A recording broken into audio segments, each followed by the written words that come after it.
una señal eléctrica y la transforman en sonido. La clave es una bobina de voz con cable magnético y un imán permanente que se atraen y repelen entre sí. Cuando la bobina se mueve hacia atrás y adelante, hace vibrar a un cono sensible. Esto empuja el aire frente al altavoz, creando ondas de sonido.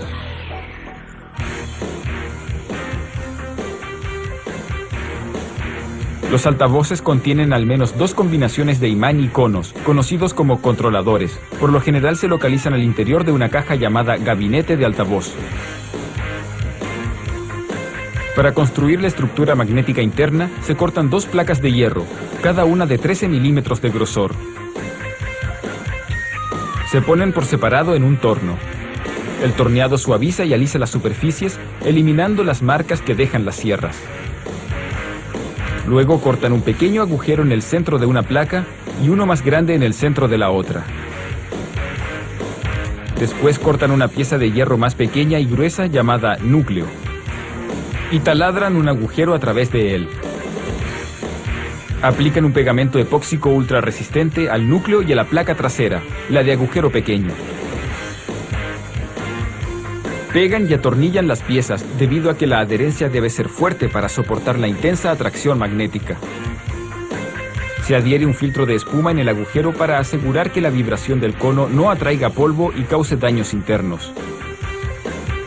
Ahora aplican pegamento en el extremo más angosto de lo que se conoce como cesta metálica, un marco de aluminio vaciado que sostiene la estructura magnética y el cono.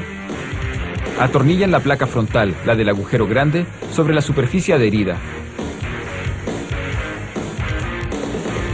Luego pegan la parte inferior de la placa frontal con un lado de la ferrita, un aro cerámico hecho en base a polvo de hierro. Después de adherir la ferrita a la placa frontal, aplican pegamento al otro lado de la ferrita y giran la cesta por encima para fijar la placa trasera. El núcleo encaja en el agujero grande de la placa frontal. Insertan espaciadores metálicos mientras el pegamento se seca. Después de atornillar los terminales a la cesta, ponen toda la estructura recién ensamblada en una máquina magnetizadora, aplicando 600 voltios de corriente.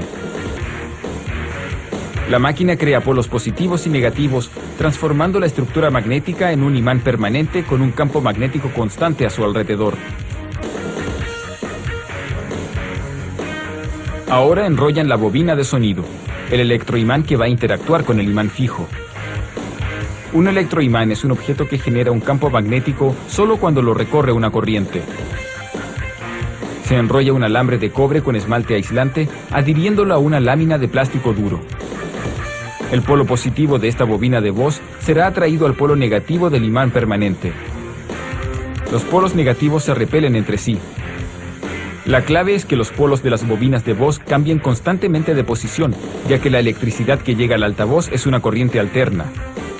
Esto significa que varía entre cargas positivas y negativas varias veces por segundo.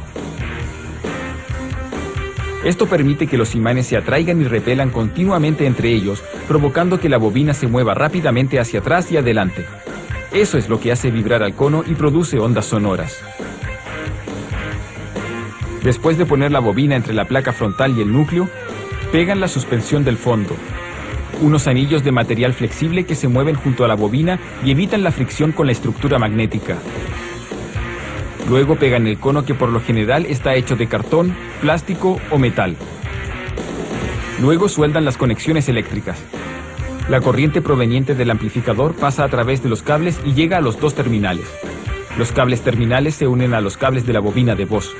Luego de asegurar que los conos se mueven libremente y sin fricción, pegan una capa de cartón rígido para impedir la entrada del polvo. El último paso es practicar una prueba de audio.